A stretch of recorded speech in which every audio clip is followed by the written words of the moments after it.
प्रिय दर्शकों, शुक्राचार्य भले ही दैत्यों के गुरु थे, पर उनके द्वारा बनाई गई नीतियां विश्व की सर्वश्रेष्ठ नीतियों में से एक थीं, जिनका अनुसरण दैत्य क्या देवता लोग भी किया करते थे।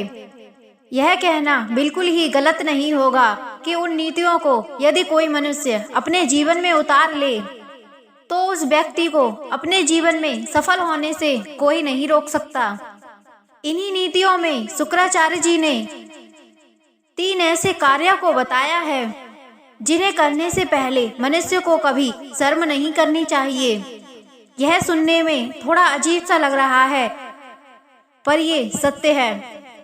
शुक्राचार्य जी ने अपनी नीतियों में कई ऐसे कर्मों का वर्णन किया है जिन्हें मनुष्य को बेशर्म होकर करना चाहिए। तो चलिए जानते हैं वह 3 कार्य कौन से हैं आज की इस खास वीडियो में। नमस्कार मित्रों, स्वागत है आप सभी का एक बार फिर से हमारे YouTube चैनल में। प्रिय दर्शकों, शुक्राचार्य जी ने अपनी नीतियों में ऐसे 3 कार्यों के बारे में बताया है जिन्हें स्वीकारने में अर्थात लेने में कभी शर्म नहीं करनी चाहिए, और 3 ऐसी बातों का भी वर्णन किया है जिन्हें देने में कभी संकोच नहीं करना चाहिए और ना ही कोई शर्म करनी चाहिए, क्योंकि यह शिक्षा ही है जो आपको तरक्की के मार्ग पर आगे ले जा सकती है और आपकी सफलता के मार्ग को भी बाधित कर सकती है। तो चलिए दर्शकों, आज बात करते हैं हम शुक्र नीति के अनुसार, जिन्हें लेते समय मनुष्य को बिल्कुल बेशर्म होना चाहिए।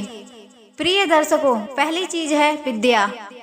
शुक्राचार्य जी के अनुसार किसी भी मनुष्य को ज्ञान लेने में कभी कोई शर्म नहीं करनी चाहिए।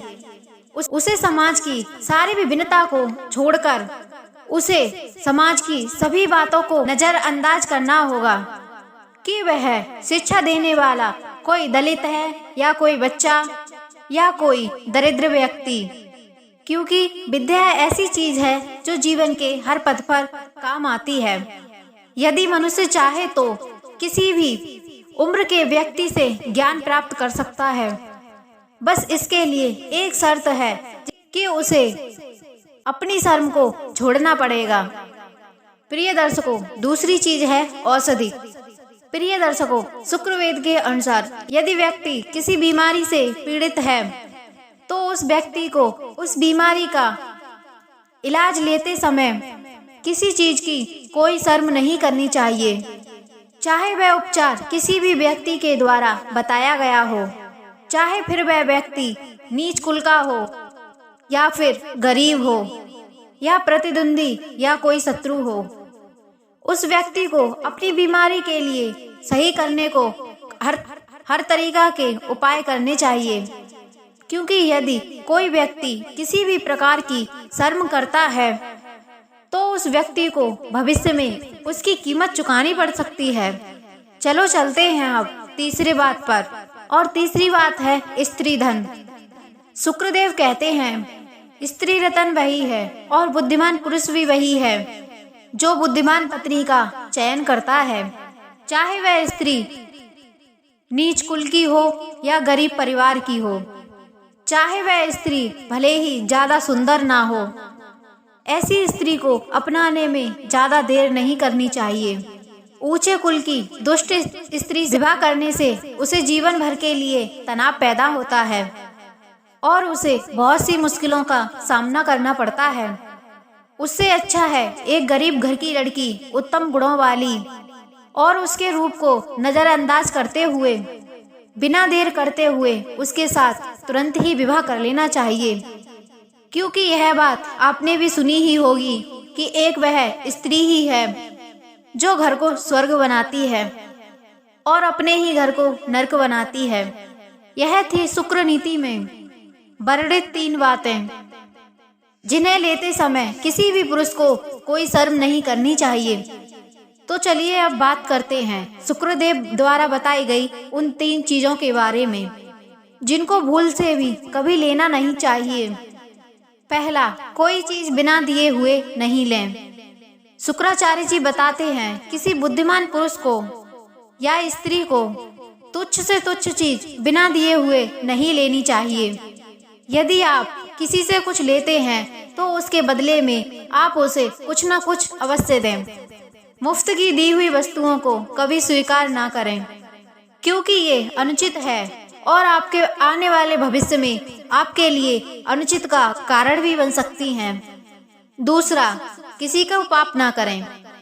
शुक्र नीति द्वारा किसी के द्वारा किए गए पाप को किसी अन्य व्यक्ति से नहीं कहना चाहिए, चाहे वह पाप कितना ही छोटा या कितना ही बड़ा क्यों ना हो। कोई कितना ही क्यों ना पूछे, लेकिन किसी को किसी व्यक्ति की बात नहीं बतानी चाहिए। इसका कहने का मतलब यह है कि किसी अन्य पुरुष को पाप करते समय या किसी के अपशब्दों को ना किसी को बताना चाहिए और ना खुद सुनना चाहिए। तीसरा, पराई स्त्री या दूसरे की पत्नी। शुक्राचार्य जी कहते हैं कि किसी बुद्धिमान पुरुष को किसी और की पत्नी दूषित नहीं करनी चाहिए, चाहे वह सामने से लाख प्रयास क्यों ना करे, परंतु ऐसी स्त्रियों से उचित दूरी बनाए रखना चाहिए, क्योंकि चरित्रहीन स्त्री को उसके चरित्र एवं उसके सम्मान से कोई मतलब नहीं होता है। परंतु यदि यह बात समाज में फैल गई तो जरूर ही आपको शर्मिंदगी का सामना करना पड़ेगा। इतना ही नहीं, धर्म ग्रंथों के अनुसार इसे घोर पाप की श्रेणी में रखा गया है। इसलिए जितना हो सके उतना इस गलती को करने से बचें। प्रिय दर्शकों, यह थे कुछ ऐसे कर्म जिन्हें करने में कभी कोई शर्म नहीं करनी चाहिए। तो हम